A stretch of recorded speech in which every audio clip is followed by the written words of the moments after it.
Американците направија навистина се да ни го згадат фудбалот на ова светско првенство. Може би тоа беше агенда, план однапред. Од оние правила што ги воведе ФИФА, оние преку 20 и кусур варови кои што се поништија, исто толку голови. 90% од поништените голови одеа на репрезентации кои што имаат помало влијание, помалку влијателни се во ФИФА или не се толку респектирани како некои други останати, во чие што име, во чие што корист се судеат тие варови. Од оние притисоци политички од страна на Трамп и оној преседан невиден во историјата на светскиот фудбал, кога беше поништен благодарение на политичко, најверојатно и корумпиран договор помеѓу Трамп и председателот на ФИФА Инфантино, кој беше поништен црвениот картон на американскиот репрезентативец, што е стварно без преседан и беше навистина срамно тоа да се доживее и да се гледа, да се биде сведок на еден таков настан, без разлика се што наводно Европска унија ќе го истражува тој случај шие му га џура, дали имало корупција, овакво, тоа е, знаеме како тоа ќе заврши. До сите оние политички одлуки кои што беа носени од страна на американската организаторите нели во Америка, американците, она малтретирање на иранските спортисти, недозволување да престојуваат повеќе од не знам колку часа на американско тло, иако на американско тло ги играат преварите, не смеа да престојуваат да преспијат во Америка, спија во Мексико, па се малтретираа со авиони и така натаму, до да завршам со тоа што се обидуваат од фудбалот да направат по-бел спорт од тенисот.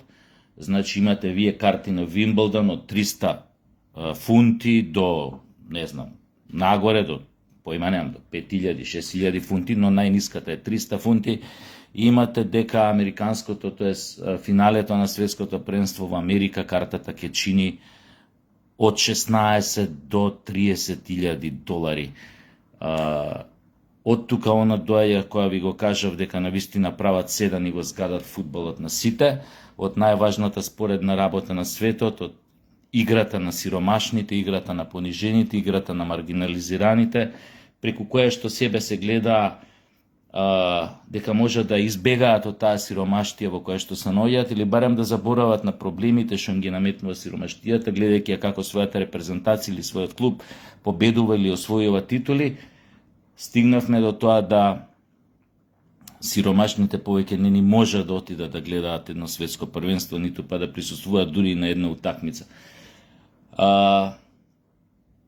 Токму од тие причини и јас прво светско првенство да не гледам повеќе од пола од утакмиците, мислам, не ги ни гледав.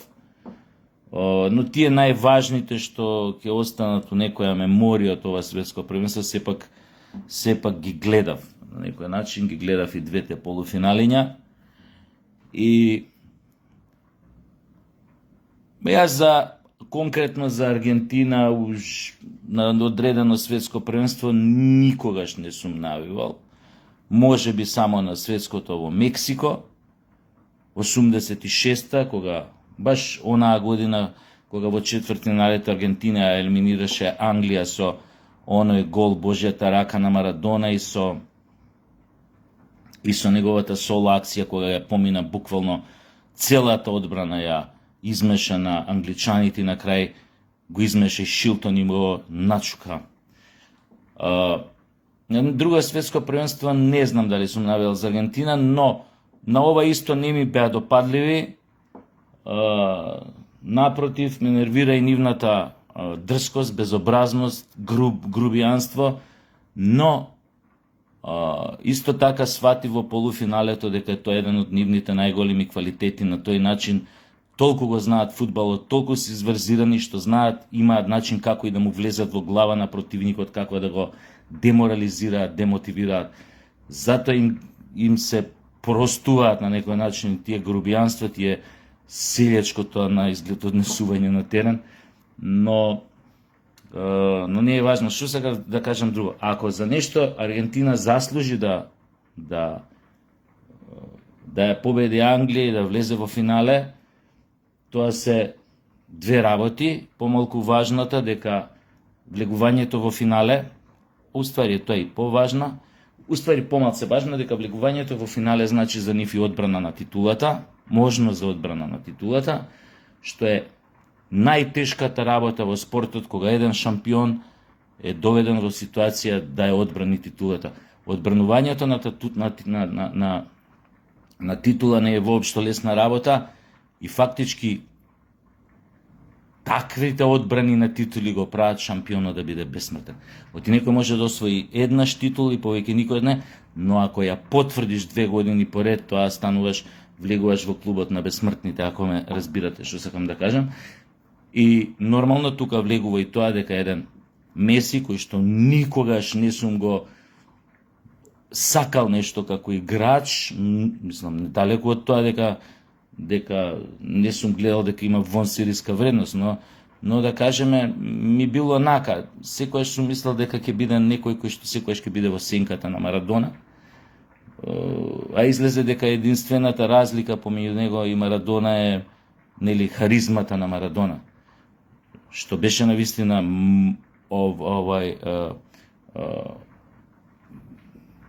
маѓепсувачка на некој начин. Но Меси со овој меч со Англија навистина и со тоа што го освои минатото светско првенство во Катар, но со овој меч покажа дека е тоа навистина еден феномен на светскиот фудбал. Ти на онаков степен висок да одиграш утакмица против Англија, да им ја скриеш топката, да бидеш најдобар на теренот, според мене, убедливо најдобар, е нешто навистина за секаков респект. Така што и го освои моето срце на крајот на кариерата, те можам да кажам и Меси на таков начин, да не звучам претенциозно, пошто не сум ја никој ништо, но на некој начин ме придоби мене со онаа игра што ја покажа со Англија.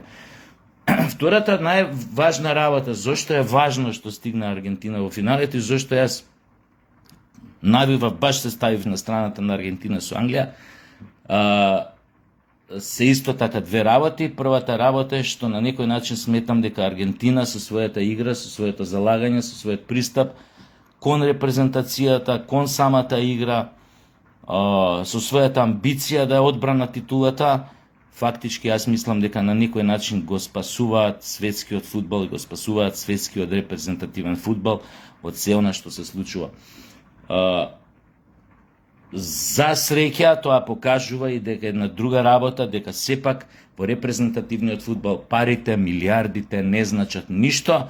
Нека ви текне на она само радување на Меси после елиминацијата на Англија, кога клечеше доли и кога правеше вака, загледа негде доле во тревата. Тоа го правеше со таква страст. Јас, верувам дека во тој момент најмалце на што мислеше тоа се милиардите кои што и имотите кои што ги поседува. Едноставно има нешто што се нарекува генетски код, менталитет, кој што во овој случај се покажа одлучувачки, ако се земе во предвид не само пристапот, не само љубовта на аргентинскиот народ кон фудбалот, туку и нивната, не само тоа што фудбалот е нивна национална гордост, не само што фудбалот за нив представува на некој начин и замена за било кој воен фронт што го изгубиле у последниве 100 години или 200 години, 300 години, воен фронт, замена за воен фронт на кој што го враќаат долгот кон оние кои што некогаш успеале да ги победат на военото поле.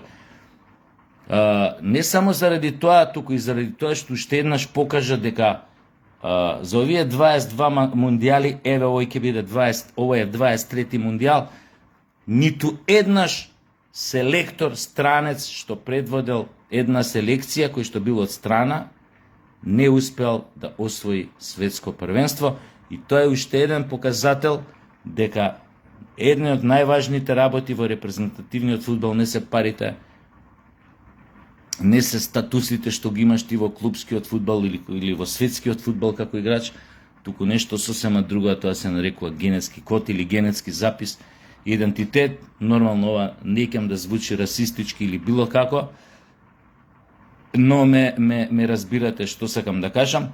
Англија 3 пати имаше странски селектор, вклучувајќи го и 3 пати успеа да ги скрши забите, 2 пати од четвртфиналето, сега во полуфиналето.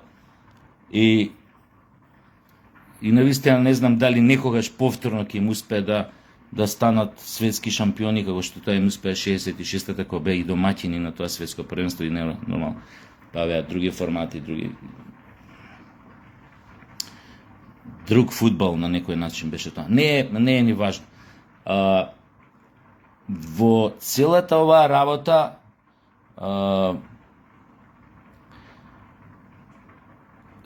сакам да кажам, втората работа која што сакав Аргентина да победи, она нивна како да кажам, она нивни национален тригер, она нивно чувство дека воениот фронт што некогаш го загубиле или битката што некогаш ќе загубиле во некоја војна или ја загубиле војната, колку дрско, колку ја пренесуваат на фудбалскиот терен. И навистина англичаните онакви какви што се, значи беа тотално немоќни. Нема тука, ја мислам сега нешто, нивниот селектор ги вратил назад пред време. Да, тоа има врска. Се повлекол пред време, играл на свој гол, сменил 5 играчи од брамбени стайл, ги извадил најдобрите нападјачки што ги имал во моментот, не ги ставил најдобрите нападјачи што му се на клупа, Саха, Маха. Значи, небитно е тоа, битно е дека со така мотивирана, национално мотивирана репрезентација ти не можеш да играш. Они беа спремни да загинат на терен, они беа спремни уште еднаш, по кој знае кој пат, да им наплатат мило за драго на англичаните за поразот што доживеа во војната за Фокландските острови, или како што аргентинците ги викаат Малвински острови. Болката од таа војна што ја доживеа Аргентина, раната што се отвори после таа војна што ја загуби Аргентина од британците, кога целиот свет застана во одбрана на британците и беа страшни санкции наметнати за увоз на оружје на Аргентина и за други работи, така што аргентинците беа приморани да ја предадат војната, тоест да бидат поразени. Мислам дека таа рана отворена, која што за на секој аргентинец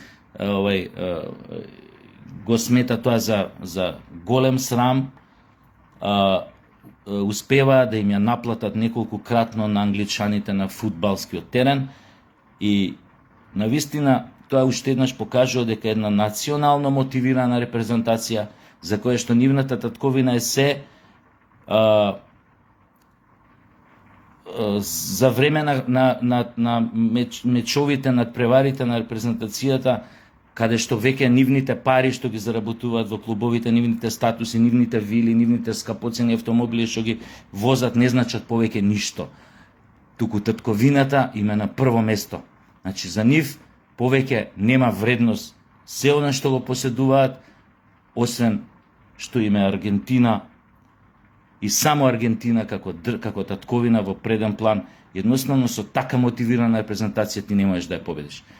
Тоа ги снајде англичаните во суштина пред 2 дена кога беше полуфиналето, и ја мислам уште 2 полувремиња да се играше надпреварот. После водството на Англија од 1-0, дека англичаните немаше да дадат гол, а ќе примеа може уште 10. И тука пак се навраќаме на споредба, симнување, компарација со она што се случува кај нас. Гледате, ја не икам да правам некои анализи на утакмиците, пошто ја не сум аналитичар, нали, овакво. Јеби га, јас сум си го доживувам фудбалот на свој начин, оваква, али не сум воопшто не би се дрзнал да анализирам фудбалска утакмица. Па затоа се држам до некои други ствари. Ако направам некоја паралела, некоја компарација, само секунда.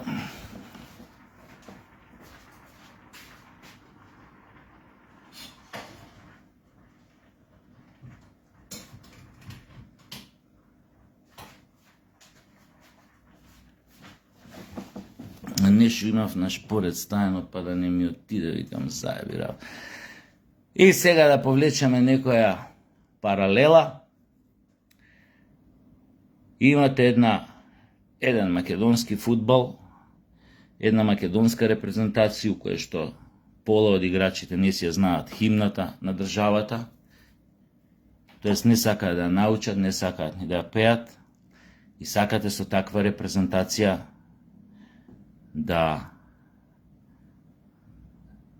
од таква репрезентација да извлечете мотив утре да даде се од себе против друга репрезентација на друга држава, така што Македонија несогласувањата со таа држава што ги имели било што, да ги префрили на теренот и го наплати долгот. Нема шанси едноставно. Кога го немаш тој генетски запис, џабе е се. Кога го немаш тој менталитет, кога сите подеднакво не ја посакуваат победата, или пак дел од нив ја посакуваат победата заради татковината, поради државата, за својот народ, а дел од нив ја посакуваат победата само во смисла на тоа да бидат забележани, за да можат следната година да подпишат некој поскап договор со некој си европски или клуб надвор од Европа. И навистина тука не можете веќе ништо да споредувате во тој која се работи за оваа работа. Тоа го доживеа и други репрезентации, многу по-големи и по-познати од нашата, кога ти ќе го извалкаш тој генетски запис, кога ќе го на некој начин, кога ќе го компрометираш менталитетот што бил одлика на таа репрезентација со децении, ти повеќе немаш таа репрезентација. Па ти ако сакаш, има играчи кои што чинат и 100 милиарди и 100 милиони годишно, или за 4 години, 100 милиони годишно е, да кажем. Има, ако сакаш, 10 такви играчи. Ама ако го немаат менталитетот, ако не се пример германци, холандјани, ако не се французи, зборам со генерации назад, не зборам јас ова. Значи, едноставно го немаат барем и ова светско покажа на што го игра Аргентина, колку е важно тој менталитет, таа желба за payback, за одмазда, за враќање, која се работи за репрезентација на држава со која што имале проблем или во минатото им предизвикувала проблем, сакала да ги омаловажи, да ги окупира, како што тоа англичаните го правеле у неколку наврати, и кога шпанците биле во Буенос Ајрес, англичаните 2 пати се обидуваа да го окупираат Буенос Ајрес. И после 1900 година, кога Аргентина станува економски многу моćна држава, англичаните се обидуваат пак со разни курназлаци да го пореметат тој нивни економски раст и успеваат во тоа. Тогаш во националната свест Хуан Перон го врежува Фокландските или Малвинските острови, ги врежува во свеста на аргентинците дека се тоа аргентински и дека англичаните нема тука што да бараат, дека тоа не може да биде колонија англиска на неколку, не знам, стотини или десетици мили наутички од копното на Аргентина.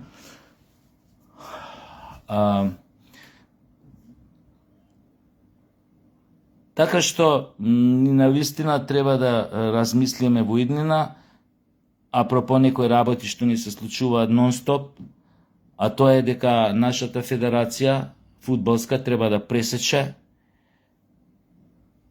или сите ќе пеат химната, не е тоа веќе неважно, гледаме колку е важно, се уверуваме со очи колку е важно, или ќе пеат сите химната, или оној кој што ќе одбие да пее химната, да биде отстранен од репрезентацијата, да не се користи репрезентацијата само како лансерна рампа за нивните понатамошни трансфери и пари што ќе ги земат и да немаат никаков друг мотив освен идните трансфери со други клубови и парите што треба да ги земат додека играат за репрезентацијата. Значи, освен тој мотив да немаат никаков друг.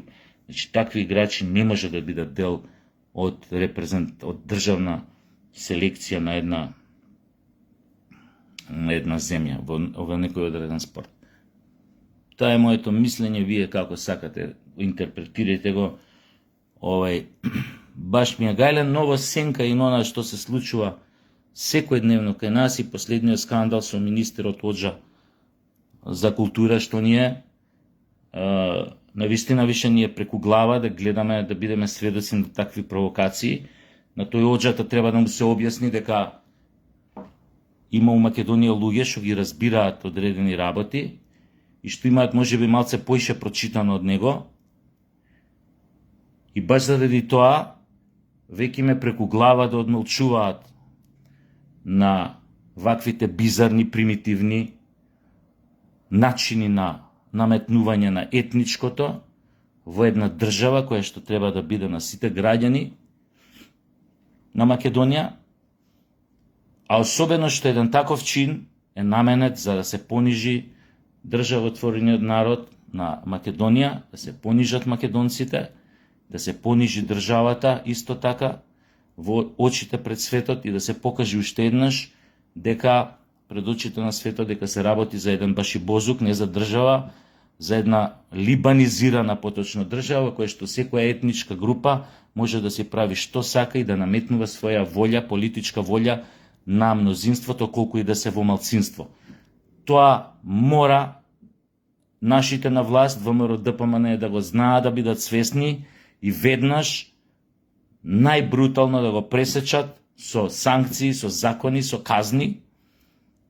Едноставно, веќе ни е преку глава да се осеќаме како македонски народ во сопствената држава како странци, да замижуваме додека проаѓаме покрај сите оние обележја на агресорите на Македонија 2001, споменици нивни, знамиња нивни, додека патуваме за Охрид, кон Куманово или било каде, треба тоа да се регулира, каде може, каде смее, каде не смее. Не сум против тоа да си имаат етнички обележја, знамиња и така натаму, но треба да се знае коме јебе матери, зашто конечно држава, затоа што не сме ние должни повеќе да молчиме тие провокации. Политичарите треба вака гласно да им се каже мој па преку мој. Значи, ако се коалициони партнери, ако мора да се игра со нив за да се обезбеди власта, не морам јас да клекнувам пред нивната политичка волја, пред нивните политички барења, амбиции, фантазми, националистички, шовинистички, колку да имам мир во коалицијата и колку да се обезбеди. Навистина не мора. Ниту ќе падне власта ако им се каже на таквите доста е. Крај, тука заврши муаветот. Или ќе се поднесувате како што секој се однесува и треба да ги почитува законите у државава, или нема со вас што понатаму да се разговара. Па бидете колку сакате коалициони партнери.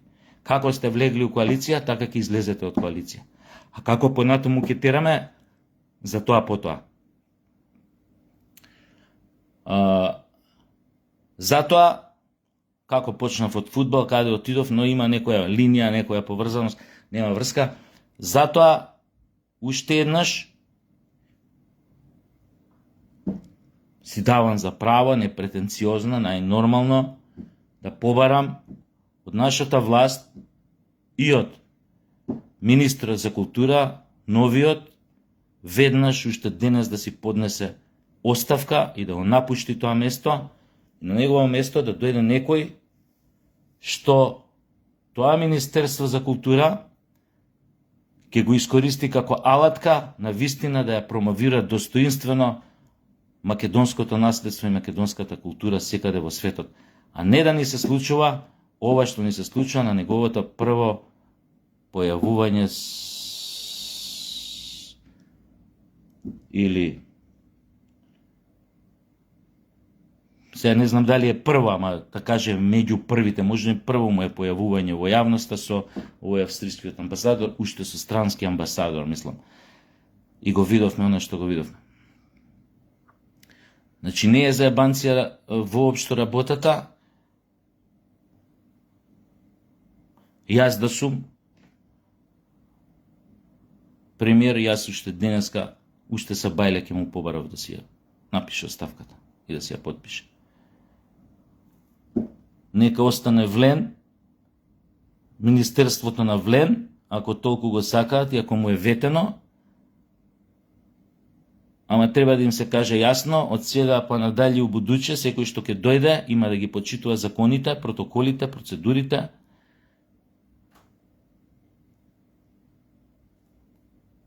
И треба да заборави на тие примитивни, племенски начини на провокации, етнички мотивирани, со кои што само се креваат тензии во едно општество, никој никогаш ништо добро не видел од нив. Но, јебиле се, знаеме сите каква е нивната агенда, дали се викале влен, млен, злен или клен, исти кураце, агендата е горе-доле иста, пакувањата се различни. Токму затоа и ние треба како држава да воспоставиме ред и поредок и да си ги знаат сите чергичето до кајме. Ако сакаат нешто поекстремно, нека се обидат да го направат нормално, ама се додека е нешто во рамките на законот, има да го почитуваат. А ако мислат нешто поише, нека го направат, ама тогаш веќе излегуваат од секакви рамки и тогаш другачи се решаваат работите. Аз се надевам дека ниједен не е доволно будала после на 2001 да направи пак таква една грешка и да доведе пак Македонија во една таква ризична позиција во ова време невреме, кога целиот свет може да се запали преку ноќ, што се вика. Толку. Ајде, чао.